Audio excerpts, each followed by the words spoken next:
guys, and welcome to episode 12 of From Then to Now, the series where we take WCW and WWF from 1992 all the way to the modern day, and welcome to the first episode that is being recorded live on Twitch.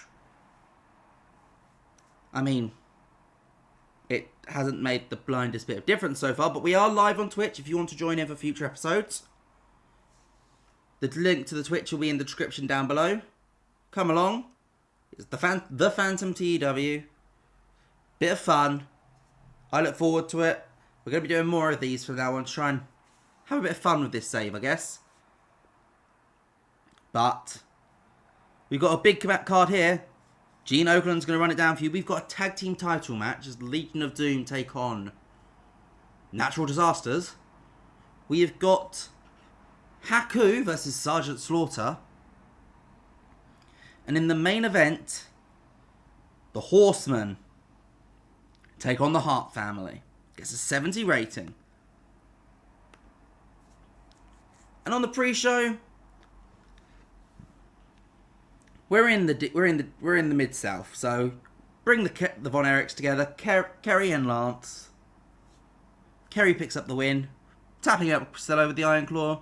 Just tell a story, make the Texas crowd happy.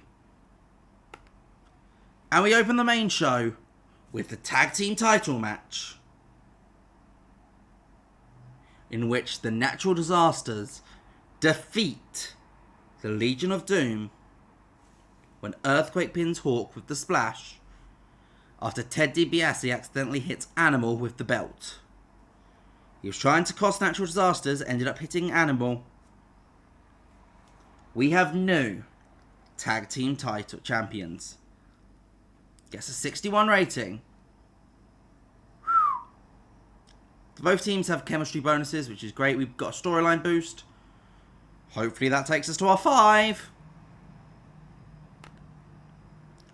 And Earthquake and Typhoon celebrate in that crowd because they are babyfaces now. So they celebrate. They are the tag team champions. I believe the second time they've held the title. I believe they held it in 91 as well. So we get Randy Savage cutting a promo. He's talking about how Jake Roberts has made his life hell for 9 months coming up to. And he's done. He wants this finished with so he can move on to try and get his career back on track. Because Jake Roberts has distorted his path. And well, Jake comes out and says, okay, you want this to be over? Then this will be over next week in the main event of Superstars. I'll take you on, and I'll send your career going even more sideways. Gets a 69. Yeah. Promo ratings just aren't doing great right now. Kerry Von Erich, fresh off that victory in the dark match, gets an interview with Hulk Hogan, with Gene Okerlund interviewing them. And Hogan's saying, like, Ric Flair, I knew you were dangerous. I knew you were a tricky player. I did not expect you to try and bring 4 people to the fight. Because Hogan's a bit dumb. But do you think that that's going to help you? It will not. I am going to find 4 of my own. And we are going to take you down. There's enough people who hate your team. For example, my friend Kerry Von Erich. Your friend Shawn Michaels decided to bring up Kerry's past and his family. Well, the Hulkster knows there's nothing more important than family. And you love and you cherish your family. Even when they're gone. And if you insult someone's family, you insult the Hulkster. So next week, Shawn, me, and you, one-on-one, in this ring. So we're setting up Shawn versus Hogan this next week. Not too shabby. Bulldog picks up a quick victory over the Berserker with the running power slam. Gets 66 rating. 61 wrestling, 51 crowd. Not too shabby. 65 for the Bulldog. Pretty good. And then the Undertaker comes out. The lights go out. Undertaker, lights come back out. The Undertaker's there. I don't know if they did that trope this early. I'm doing it though. Grabs Bulldog round the throat. Choke slam. Bulldog is picked up by the throat again for a second choke slam off the floor. A deadlift choke slam. Because the Undertaker is bloody strong, and that's the point we're trying to get along here. Can imagine commentators, Vince and Slick, going like, oh my god, he just picked him up off the floor just to throw him straight back down again. Undertaker is a monster. We are putting him as such.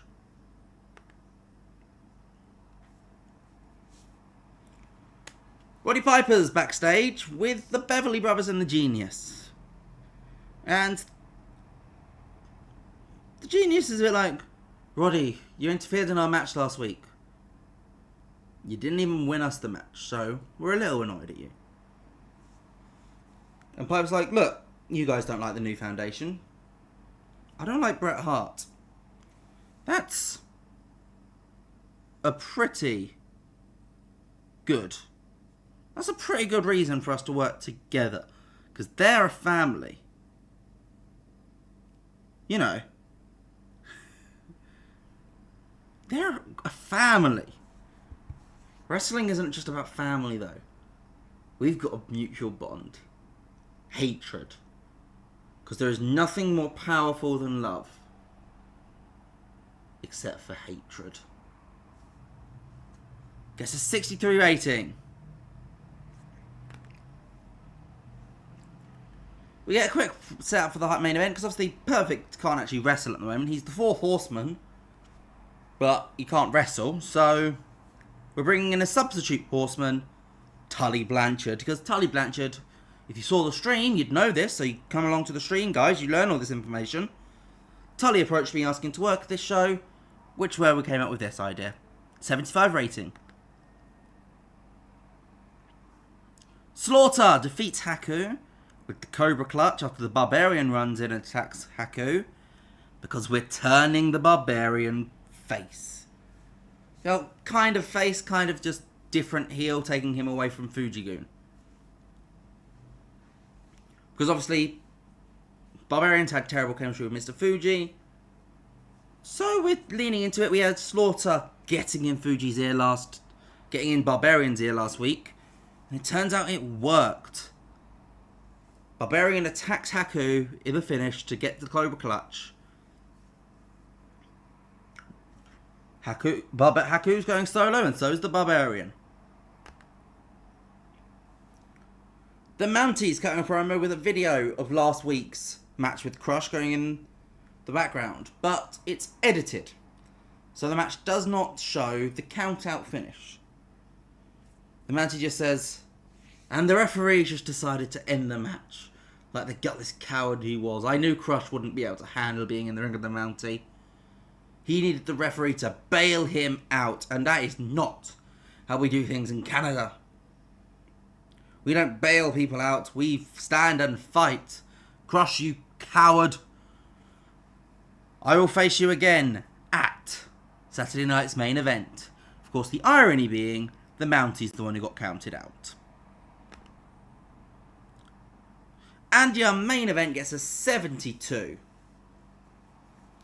Advances both Jimmy Loyalties and Fair to Flair storyline.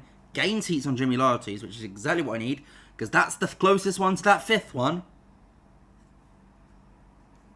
Sid, Justice, and Tully, and Flair and Michaels pick up the win when Ric Flair taps out Jerry Sags to a figure 4 leg lock, with arguments between the Nasty Boys and Money Inc. Because yes, Jimmy Hart's teams is just falling apart at the seams. And we get a 63. Typhoon was slightly overused. I'm really disappointed in that rating. Don't have enough storylines going on, because fuck storylines. Oh my god, I hate them in this game. Well, for the people on the stream, we're going to continue on. For those of you watching in the YouTube, this is where I say goodbye. The B shows are going to be a stream exclusive now. I'll let you know if anything major happens on them, but, you know, might as well spice it up a little bit. So, I'll let you see you guys later. If you're on YouTube, goodbye. If you're on stream, let's keep going.